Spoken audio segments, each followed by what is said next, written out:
critical race theory. It's been a topic we spent a lot of time talking about on this channel, and it's been something that we've actually got some examples. We've gone through them. We've talked about what some people who are speaking to school boards have been identifying. We're talking about parents saying, my kids are being taught this, and I've got a problem with it. And we've played clips of different things that are happening in our schools, in our military, in our healthcare system, and many other places around the country and the world. Now we have, though, Terry McAuliffe. You may remember this name from the Hillary Clinton, the Bill Clinton years. Terry McAuliffe was somebody who spent a lot of time in those circles, and now he's running for governor of Virginia. Well, when it comes to critical race theory, Mr. McAuliffe happens to think that CRT is nothing more than a right-wing conspiracy. This is what he said on Fox News, or an interview that Fox News is covering. He says that the critical race theory concerns is nothing but a right-wing conspiracy. He says it's totally made up by Donald Trump and Glenn Youngkin, said McAuliffe. So he's the Virginia Democratic nominee for governor. He's dismissing it as a conspiracy. Audio obtained by Fox News, which was talking about his opponent and the former President Trump. He said, that's another right-wing conspiracy. He says, this is totally made up by Trump and Youngkin. That's who they are. It's a conspiracy theory. So let's listen in, see what he had to say. So I, listened to what you're saying about education. I was just wondering, with all the Republicans are talking about, critical race theory, and they're making this huge deal about it, and it's all of the conversation in the news with Virginia. What are you going to say to all those people making education about that? That's another right-wing conspiracy. Okay. This is totally made up by Donald Trump and Glenn Youngkin. This is who they are. It's a conspiracy theory. Okay. And you know what people want to know about? Why are we not paying our teachers? Why are we down 1,000 teachers today? Why? And why are 50% of our schools 50 years old? This is what people want to know about. So let's pay our teachers. Let's get our children access to broadband. Let's make sure we get at-risk children taken care of with pre-K. Those are what the Virginians care about. All right, so that was Terry McAuliffe, and he said that the CRT stuff was a conspiracy theory, right? All made up by Trump, all made up by Youngkin and all this stuff. Now, I sort of recall when I was going through college, this was some time ago. I graduated in 2008 from Arizona State University, and then I went to law school. But when I was at ASU, I sort of remember that there were some interesting things happening there. This was some time ago, right? It's been a long time. And I was thinking back to my sort of time there. At ASU, there was this sort of the curriculum that you had to sort of achieve in order to graduate required that you had to go take these cultural classes or something like that, right? If you've been to college recently, maybe they did something like this where you had to take like a C class, right? That's a culture class, and you needed to take an A class, like it's an art class or whatever. And so I had to go through this. And when I was at ASU, I was somebody who was not particularly left-wing. Let me just leave it there. And so the idea that I had to go take these classes that just did not interest me in any way, shape, or form was sort of something that I put off. So I kind of waited until later in my college career before I had to take one of these classes. One of these classes was called Women in Other Cultures, and it was sort of one of the last classes I had to take. It fit in my schedule. One of the worst experiences of my entire life. And I'm being exaggerative here, but it was a bad educational experience for me. And I want to explain sort of why that was. I want to show you before we get into that something that is a little bit more recent. So I went to ASU, graduated in 2008, as I mentioned. That's far away, right? That's a while back. So I can't use my own evidence as an indication to show Terry McAuliffe that maybe in fact this is not a conspiracy. I could say, well, this is what I experienced, but that was like in 2007, 2008, a long time ago.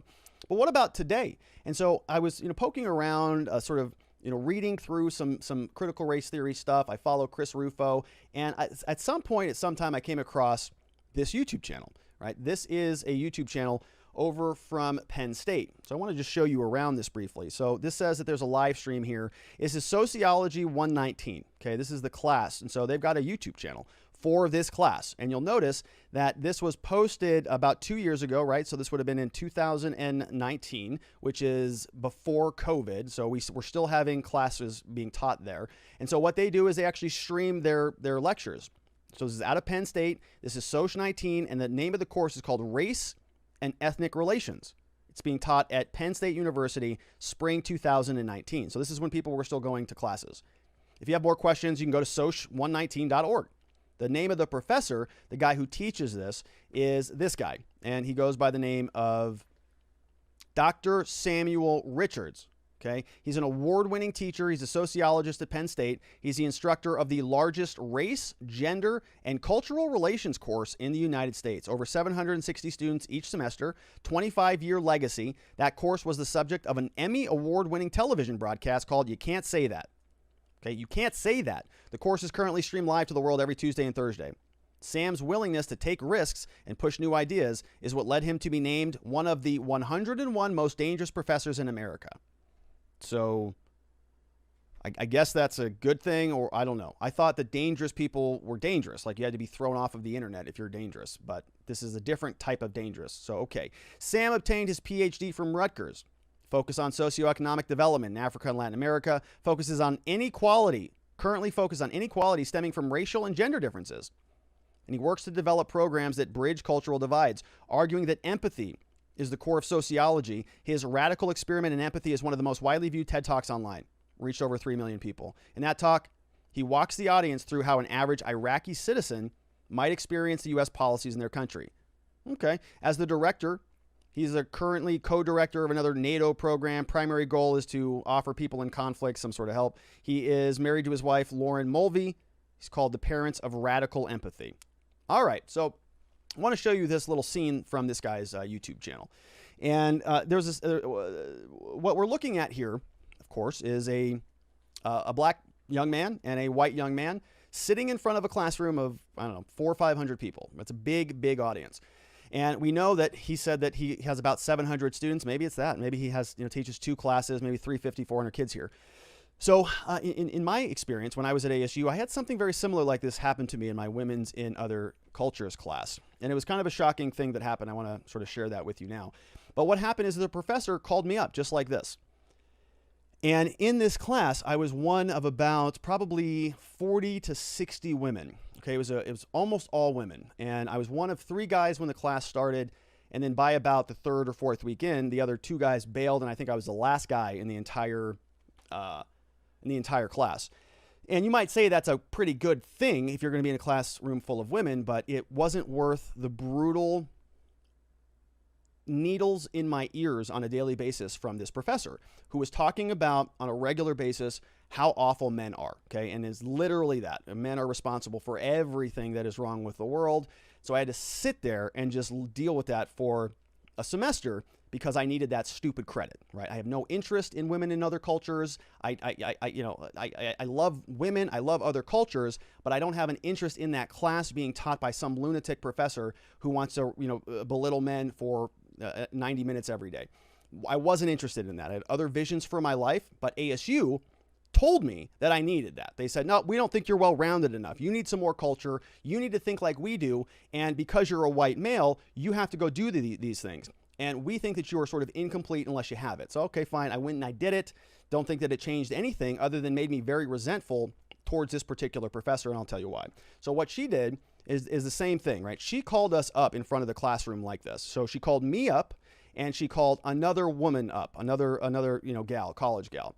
And what she did is she stood us right next to each other, just like this guy's doing with these 2 people. Now, he's doing it here with race. So you're going to see him start to sort of, I would say borderline attack these 2 kids by putting them in front of a whole audience like this and asking them some very, very difficult questions in front of everybody. He's going to ask them for their full names, okay, first and last name. This is on his channel, so he's outing them publicly, and he's going to sort of make them feel badly before he finishes the conversation. Now, in my situation, he's doing this between a white kid and a black kid. In my situation, she did it between me and another woman.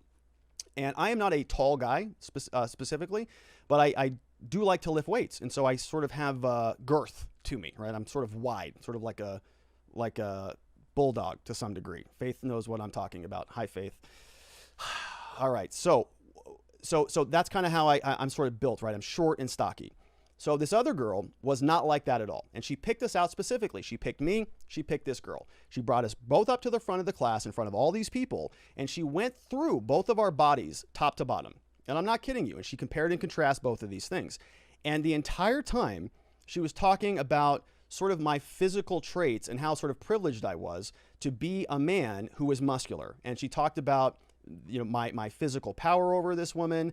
And it was a very belittling conversation for both of us. Okay. I felt just terrible and she felt terrible. And it was one of the most uncomfortable things that we've ever been through. And after the class, we went through, I actually talked to her and we both just kind of like, what was that?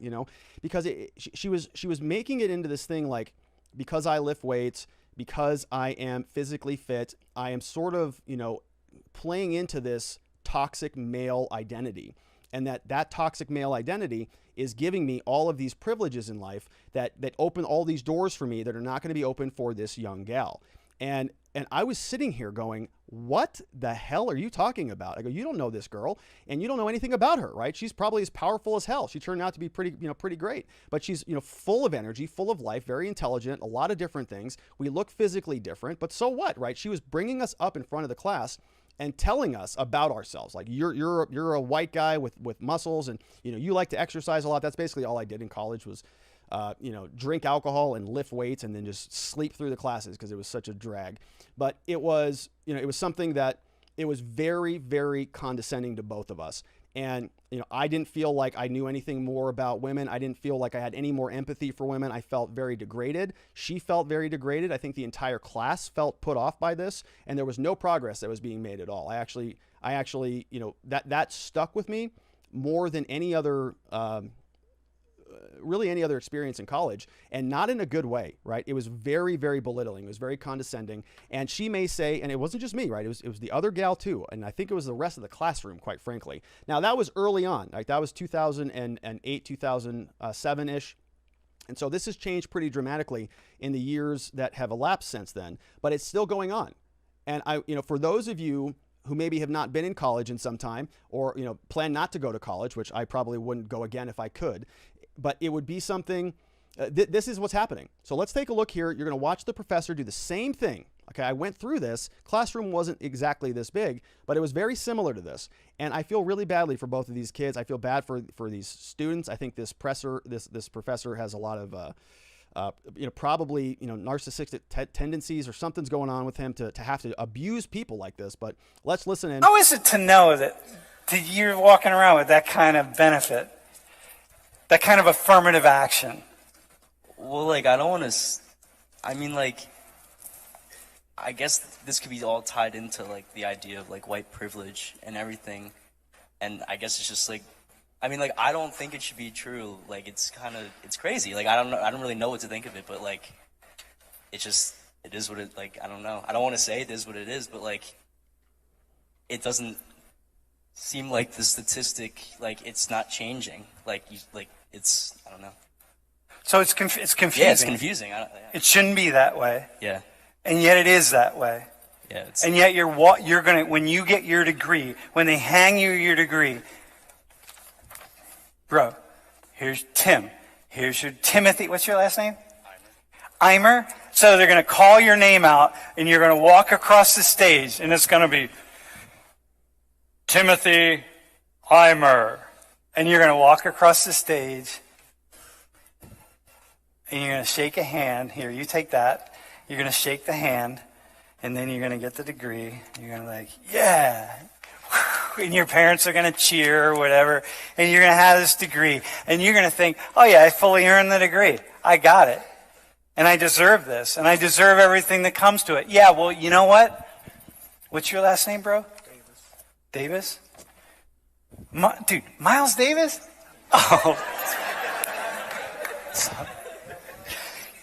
Same thing. Miles Davis. And Miles is going to walk across the stage, and he's going to have the same thing. He's going to get the degree and shake a hand and go yeah, and his family's going to cheer. And everyone's going to be you're going to be at graduation, and you're going to assume that these two guys are equal, and they're fucking not equal. It's not, we are not there, my friends. We are not there.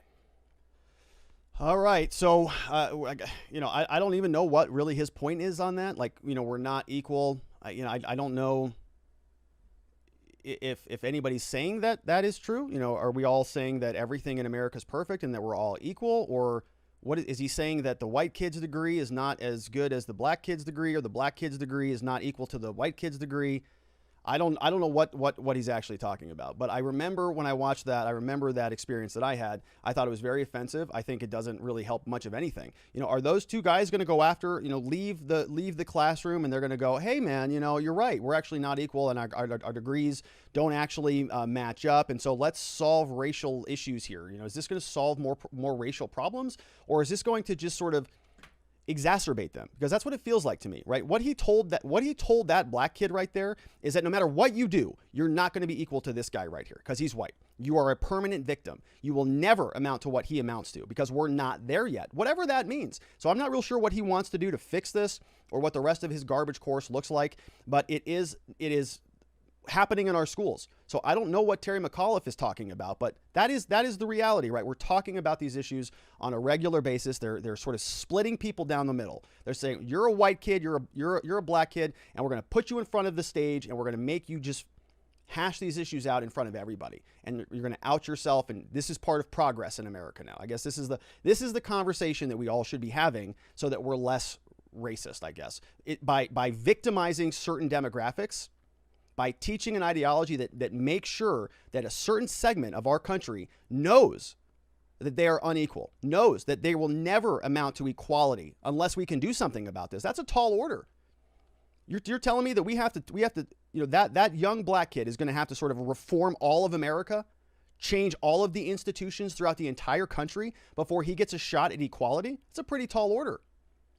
Seems like it might be depressing for somebody in that position. Somebody might be asking themselves, maybe they don't have the bandwidth, the capacity to go out there and achieve those things, versus telling somebody, listen, the world may be not actually fair. Okay. There may be racists out there. There may be certain privileges that some people have. Okay. I talked about my stockiness. Okay. That might be a privilege to some people. Other people might consider height to be a privilege. I am not, height privileged, for example. We all have different characteristics about our lives that we have to deal with on a regular basis. Not everything is going to be equitable all the time. You can't manage that. So I think personally, the better approach, I was not somebody who was born with a silver spoon in my hand. If I would have been approached by somebody and said, sorry, Rob, life sucks. Everybody in the world is out to get you. You are a perpetual victim. You just worked hard for a degree. Doesn't really matter though, because that other guy has a better starting point in life. You can't do anything because he started ahead of you. And I guess my recourse would be, well, we got to change the system, right? Don't we? Don't we, Professor? What should we do? Well, we got to keep talking about this. We got to keep talking about CRT. We got to go out there and fight for a cause. We got to go join this movement or that movement in order to go effectuate social change. Meanwhile, I have to live my life for the next couple decades as an oppressed victim who can't accomplish anything on my own because society is so oriented against me. Not a good way to teach anybody. Okay, I wouldn't want to be taught that way. The incentive structure is all wrong. Rather than encouraging people to go out there and make something of themselves, we tell people, what's the point? There's nothing you can do for yourself because society is so oriented against you that any attempts at progress are futile. That's that professor. And he's getting, accolades and accommodations all over the place for having a hard conversation with people. Right? You have to have a hard conversation. You have to have these little struggle sessions in order for progress to be made. I don't buy it for a second. I think it's counterproductive. I think it is reversing the proper role of incentives in our society. And guess what, folks? I think the kids who are going through this and the ones who are soaking it up and lapping it up and the parents are patting them on the backs for it, they're all going to be at a disadvantage for the rest of their lives. And it's a sad thing. I don't have kids, but man, I would be really rethinking a lot of this. Now, as hot and as heated as I can get over that story, there are some other stories that just ring the bell the right way and make you smile ear to ear. I've been sort of ranting about the CRT stuff for some time because I think it is a big part of the problem. We have a lot of issues here in America, but we are educating kids to be sort of out of alignment with, I think, are the principles of success. The stuff that makes people happy, healthy, and free are being educated out of our systems and replaced with an idea that we're all oppressors that are sort of waging war on the different victim demographic groups throughout America. So one is going to be successful, one is not. Now, I've been pointing this out for some time here. Terry McAuliffe says that this stuff is a conspiracy theory. Every now and then you see that story that just goes, oh yeah, we're talking about that. This one is the case. So when we're talking about our woke schools, who better to sort of give us an idea about how bad it can get than somebody who used to go to school in North Korea. Well, we have somebody. We actually have a North Korean defector. Her name is Yeonmi Park. Well, what does she have to say? She says that the schools in America are not so good. She slams the schools, calling them woke. Who is this woman? She's a North Korean defector. She said she viewed the U.S. as a country of free thought and free speech until she went to college here. Yeonmi Park attended Columbia University, was immediately struck by what she viewed as anti-Western sentiment and a focus on political correctness that had her thinking, quote, even North Korea isn't this nuts. Do you see what I'm talking about? It's just too good of a story. Even North Korea is not as nuts as Columbia University. I always suspected that, but now we know. We got from Yeonmi Park, she says, I was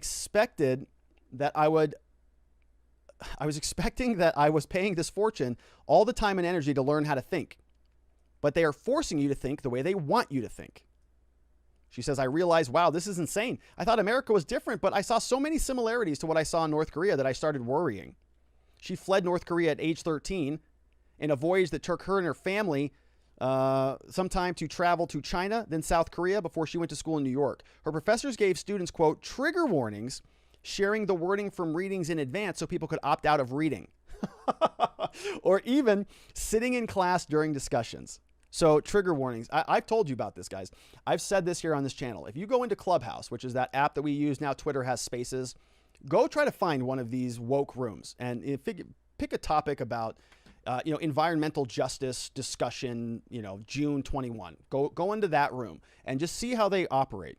Trigger warnings. And here in Columbia, apparently, you can just decide not to read something. You just say, I don't like that topic. It's offensive to me because it reminds me of my father. Okay, so you don't have to read that. It was a chapter on macroeconomics and supply chains. But yeah, if that triggers some bad memories of your father, don't read that there, Johnny. You can be fine. Come back to class after you've had your chai latte, and we'll see you back there on Wednesday. So going to Columbia, the first thing that she learned was, quote, safe space. Every problem they explained us is because of white men, they said. Some of the discussions of white privilege reminded her of the caste system in her own native country where people were categorized based on their ancestors. See what's happening here? We just played a clip of it happening in a real classroom. In one class, a teacher discussing Western civilization asked students if they had a problem with the name of the topic. Most students raised their hands. Some, she said, mentioned the issues with colonial slant of the discussion. And classes often began with professors asking students their preferred pronouns, with the use of, quote, they becoming scary as she feared being socially penalized for not being inclusive enough with her vocabulary. She says, English is my third language. It's very hard for me to say he and she, and sometimes I misuse them. Okay. She told Fox that she was also chided for saying she enjoyed the writings of Jane Austen. Said, I love those books. I thought it was a good thing. Then she said, do you know those writers had a colonial mindset? They were racist and bigots, and they subconsciously are brainwashing you. Park said North Korea students were constantly informed about the American bastard. I thought North Koreans were the only people who hated Americans, but turns out there are a lot of people hating this country in this country, she told the Post. Which just makes me just want to do a cartwheel right now. Cancel culture and shouting down opposing voices is becoming an issue of self-censorship. Park, who chronicled her escape from North Korea and life in the repressive regime, she wrote a memoir in 2015 titled In Order to Live, said Americans seem willing to give their rights away, not realizing they may never come back. She should run for office for something. Voluntarily, these people are censoring each other, silencing each other, no force behind it. Other times in history, there's a military coup d'etat, like a force comes in, taking your rights away and silencing you. But this country is choosing to be silenced, choosing to give their rights away. Park said that what a country could become with rights and discourse, she knows what that's like when they're stripped away. She said North Korea was pretty insane. Like the first thing my mom taught me was don't even whisper. The birds and mice could hear me. She told me the most dangerous thing that I had on my body was my tongue. So I knew how dangerous it was to say the wrong things in a country. Park grew up in the last Stalinist dictatorship, witnessed people dying from starvation, said Americans are obsessed with oppression, even though there was not much oppression they've witnessed firsthand. She said, this is completely nuts. This is unbelievable. I don't know why people are collectively going crazy like this or together at the same time. Okay, and I talked about this yesterday, right? sort of this idea that people are just bored. So they're just going to go out there and fight for a cause or something. Now, I'm not saying that. There are a lot of good causes, a lot of people doing a lot of good things for the right reasons. But a lot of people who sort of like never been oppressed, they've been born with a silver spoon in their mouths, and they're going to Columbia of all places, and they've been handed everything, most of them, or a lot of them, right? It's an Ivy League, isn't Columbia an Ivy League, right? It's one of the most prestigious schools in the country. So we have a bunch of complainers there. This woman goes there and says all they're doing is complaining about white men and oppression. She said the situation in North Korea is one thing, because the people don't have access to the internet. They have limited exposure to the globe, but students here have everything. She said that as a child, she had thought dictator Kim Jong-un was starving and overworked until she was in North Korea and was shown pictures that show he was large compared to the other people who looked thin and hungry. It's what it does when you're brainwashed. She says in some ways, the U.S. are brainwashed. Even though there's evidence so clearly in front of their eyes, they can't see it. Yeah, a lot of Americans don't know what is coming down the line. And that's why we're all here together, slamming our fist down to make sure that we can sound the alarm. Good news, though, we've got some activity in Congress. Congress is now our federal Congress. We've been talking about a lot of the activity from the states. And we've talked about the concept that the states can be little individual laboratories of democracy. I think Sandra Day O'Connor coined that phrase. And the idea is that they can sort of solve their own problems. And I like that idea a lot. The idea that, things that are local problems are solved locally. If you have a school that you want to send your kid to, you should have the choice to do that. If the government's going to be funding education, in my opinion, it should be funding choice, allowing you to pick what school to go to, rather than having a government mandate that comes out and says no critical race theory. Or conversely, which is probably going to happen at some point, some other school or some other state or city that comes out and mandates CRT, right? We're going to see this battle unfold before our very eyes, and we're already seeing it right now. 1619 project is sort of well underway in New York and some other places, is my understanding. And now we're seeing our federal government is sort of springing into action. We have Representative Ken Buck over from Colorado.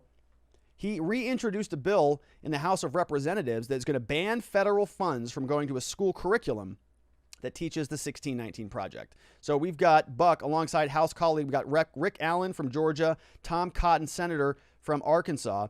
They reintroduced this bill called the Saving American History Act. It's going to ban federal funds from being used to teach the project or school districts. The 1619 project claims, if you're not familiar with that America's defining year was not when our nation was founded in 1776, but rather when the first slave ship arrived on the shores in 1619. Okay, so they're changing the birth of America's date there. Buck slammed critical race theory in the release, saying the ideology does not belong in schools. That kids should not be treated, that they're going to be treated, taught that they're treated differently by race. Critical race theory is dangerous, anti-American, has no place in our schools, he said. Allen torched the 1619 project as something that was trying to, quote, indoctrinate students, saying that the United States is an evil country, warned against teaching revisionist history in the classroom.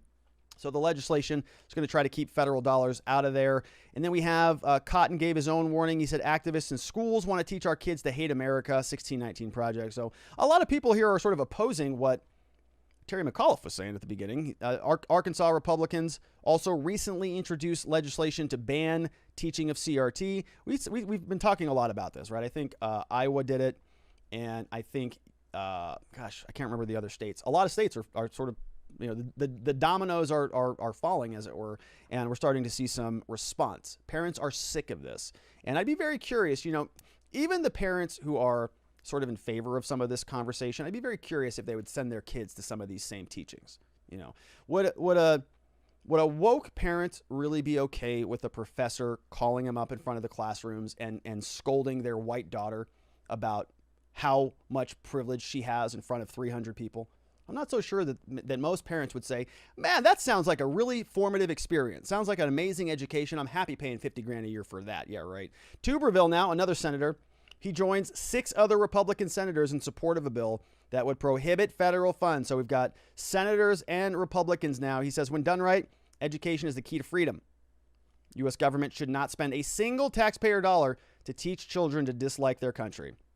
So he's co-sponsoring this thing, and we're going to see if it goes anywhere. Last month, Alabama Attorney General Marshall and 19 other state attorney generals, they wrote the federal education secretary. They opposed critical race theory, and Tuberville and many others are all joining in on it, right? The Saving American History Act. So as we know, the Republicans don't control anything in Congress right now. They don't control the House of Representatives. They don't control the Senate. Currently, the Democrats do. It's a 50-50 split, but the Democrats have Kamala Harris. So they've got her in the bag. So are the Republicans going to be able to move this through? No, absolutely not. But we got midterms coming up here pretty soon, don't we? 2022. We'll see if the balance of power changes a little bit. Regardless, is Joe Biden going to sign this into law? No, of course not. So while it's a good idea, I think that they're moving in this direction, at least bringing some more attention to this. They're going to use this more or less, I think, as a political tool more than an actual attempt to pass it is where we're at. So let's take some questions over from watchingthewatchers.locals.com. We've got I'm Not Gas in the house. As someone who went to uni around the same time as you, I went to a class on history of South Africa. The teacher was telling me how brutal the murder of a tourist activist and the subsequent pardoning story of Amy Beale was actually a good thing and justified because they were expressing their grievances against colonial oppressors. That turned me from your average college lefty to the right, right? Yeah, I know, man. It was my experience too. Honestly, I didn't have much interest in the topic of women in other cultures. I like the idea of learning about other cultures. I like to travel in other cultures. I like learning about a lot of different things. And I'm not somebody who wants to encourage any type of discrimination. I love the idea that we all, have equal opportunities, but I don't like the concept of forced, mandatory, equitable outcomes. Equal opportunities, okay. Equal outcomes is communist Marxist garbage. And, we're slowly starting to trend that direction, I think. And, I had a very similar experience to your experience. I went from somebody who wasn't particularly interested in that topic to somebody who is now insulted and resentful towards that topic. And that woman, I mean, I still remember, I can picture her in my face. I couldn't believe that she did this in front of everybody without any expectations. I was just sort of a bumbling college student, didn't care about anything, just kind of working my way through. I knew what I needed to do. Women in other cultures class, I was probably asleep at the wheel, calls me up and actually belittles me, like muscle group by muscle group. And I'm pretty sure she was like touching me, like touch the shoulders, look at the shoulders and all this stuff, and like condescending, and then went over to the woman and did it to her, right? Look how small she is. Look how tiny her shoulders are. Look at her hips, right? A little bit bigger for birthing and all, like in front of the whole class. And then talked about what a toxic male I was. Okay. Don't know. Now, I didn't pay for that education, but all right. Want to Know says, had a CRT rally in Portland last Saturday. 5 teachers have kids scream, teach the truth. About 20 bystanders watched it numerous times. Mommies protesting, carrying signs in front of schools, never covered at all. Those crowds, 20 to 50 people, a lot at the schools. A CRT rally, 5 teachers have kids scream, teach the truth. 20 bystanders watched it. Yeah, teachers or parents are not happy about this. Todd Trout says, this is just awful. No professor should ever demean someone like that. If that happened to my son, I would have to be restrained from saying something. Yeah. I feel that same way. I tend not to think that I'm too much of an overreactionary or somebody that just gets mad about, not good stuff. But I mean, if a professor is sort of scolding your kid in front of a classroom, I think that is a problem. We have E. Dantes says, that professor is a moron. Yes, that was a performance with a captive student who would not express his opinion if he wanted to. No matter what he said, he was captive to however that professor wanted to frame this charade, right? Exactly right. Yeah, the professor knew what he was doing. When I see professors like that, it always reminds me of somebody who is doing more of a performance, right? It's more about them. That's why I said kind of like a narcissist, right? Almost narcissistic. He wants to be the center of attention. He's done that little shtick, 100 times. He's dealing with college students who are not particularly well equipped to go head to head with him in an intellectual battle. Okay, these are college kids. He has a major advantage. So it'd be like bringing up like an 8-year-old in a karate competition and saying, Rob, go ahead now. You verse the 8-year-old. Let's see how this goes. I probably would win. Probably. I don't know. I don't know what the 8-year-old is, but probably. Okay. So it's like this professor doing that and then sort of patting himself on the back for making some very progressive points about how everything is not equal, which was anybody saying that things are equal? Like you're making an argument on a premise that nobody's agreeing with you on. we all we all know that we have different circumstances in life. Nobody's trying to argue that point. So why are you trying to make that point? Okay. Boxy Punk Chick says, didn't Harvard, Penn State, and many other universities have lawsuits for discrimination, which actually ended up creating discrimination? It has allowed many people who were a minority with low test scores to get in classes, while the other kids who had the qualifications are forced to give their seats up. Sometimes anti-discrimination creates discrimination. Yeah, it's because it's I think it's much more actually currently sort of trending towards active discrimination. It's not even about, it's sort of, if you are not having a conversation about discrimination, about racism, if you're not talking about race, if you're engaged in anything with a person of a different race and you're not actively considering race as a variable in that equation, then you are a racist. That's the whole concept of systemic racist. Everything has racism sort of inherently baked into the system. So if you are not actively addressing racism, then you are actively being racist. The only way to address your own inherent racism is by calling it out, by making sure that you're aware of it so that you can actively act against it. Because as we know from the medical doctor, Dr. Moss says that we're parasitic. I don't know about everybody else, but me personally, as a white person, parasitic malignant condition that I have. So if that's the only way that we can have a conversation, we really can't have a conversation, can we? And this professor knows that he has an unfair advantage, and he did that not for the student's education. He did that for his own glory. He wants to grow his YouTube channel, wants to make himself to be this social justice warrior. And in the meantime, he's going to be wrecking the minds of kids who are all going to be delegated this perverse incentive structure that's going to be programmed into their brain, that the only way that they can succeed in America is if they are the ultimate victim, so that they can get the equity that they're being promised by this professor and all of these politicians who will never, ever be able to make do on that promise. Are you kidding me? They're going to make equitable, equity across this country. Will never happen. So if there's a whole contingency of college students who are saying that, oh, we're entitled to equity and we're entitled to certain things in life because of our demographic condition as we were birthed into this country, and we expect society to give that to us, they're going to be waiting for some time. Okay, don't hold your breath on that.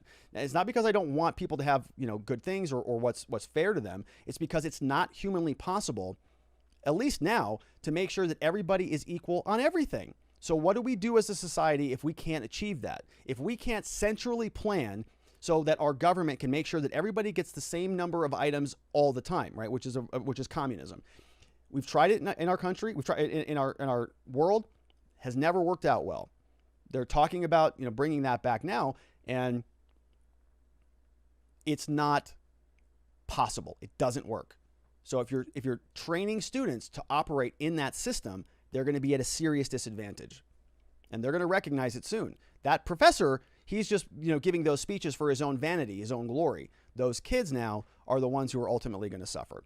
All right, so we've got Doodle Doo in the house. Says, so what about the 6'10 black graduate who gets drafted into the NBA and makes millions over the white kid who is 5'9, also a talented basketball player, but who will never be drafted and may end up working at a boring, low-paying job? Why don't we accuse the NBA of being racist then? That clip you showed of that professor was just proof that poison and indoctrination is what is being taught in our universities. Yeah, and that was just 2 minutes, right? That guy has a whole channel with all of the classes on there. So I'm sure you can find a lot more disgusting concepts in there.